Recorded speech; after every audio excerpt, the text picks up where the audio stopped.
Hello बच्चों, let's read the question. Consider the motion of the tip of the minute hand of a clock in 1 hour. Question को हम refer कर सकते हैं NCERT class 11th part 1 page number 40 and 41 पर, जिसमें given है हमें डिस्प्लेसमेंट का आर्टिकल. सो यहाँ पर हमें कंसीडर करना है एक clock. Let taking round clock, इसका सेंटर मान लेते हैं O, और इसमें हम मिनट हैंड का जो टिप है उसको रिप्रेजेंट कर देते हैं पॉइंट P से. तो फर्स्ट ऑफ ऑल हम मानते हैं कि पॉइंट P बिल्कुल स्टार्टिंग पोजीशन में, स्टार्टिंग पोजीशन को मान लेते हैं हम नंबर 12 से.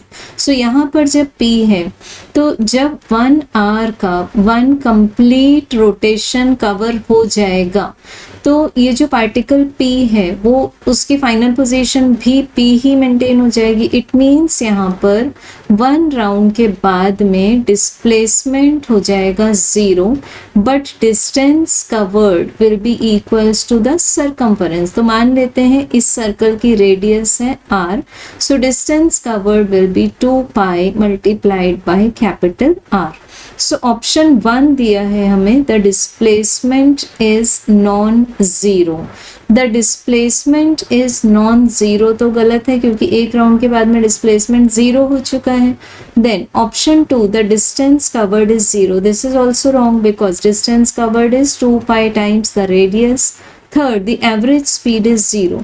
सो एवरेज स्पीड को रिप्रेजेंट करने के लिए हम एक्सप्रेशन लिखते हैं the distance covered divided by the time. So distance यहाँ पर नॉन जीरो है, सो एवरेज स्पीड 0 नहीं हो सकती. So this is also wrong. And fourth option the average velocity is 0.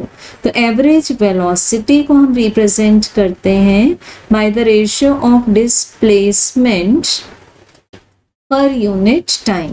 सो यहाँ पर डिस्प्लेसमेंट तो 0 है, so average velocity will be 0. So correct answer is option 4. Thank you.